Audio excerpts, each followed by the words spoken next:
The iPhone 17 and 17 Pro Max support both wireless Bluetooth and wired USB-C connections for mice and keyboards.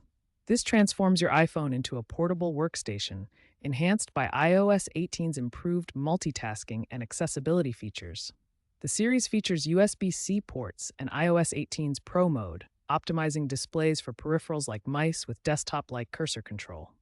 Over 85% of compatible devices work seamlessly through Apple's MFI program, allowing pairing of up to 3 devices simultaneously with efficient battery management enabled by iOS 18.2 updates. For a wireless connection using Bluetooth, navigate to Settings, then Accessibility, Touch, Assistive Touch devices, and Bluetooth devices. For a wired connection, simply plug in your USB-C device.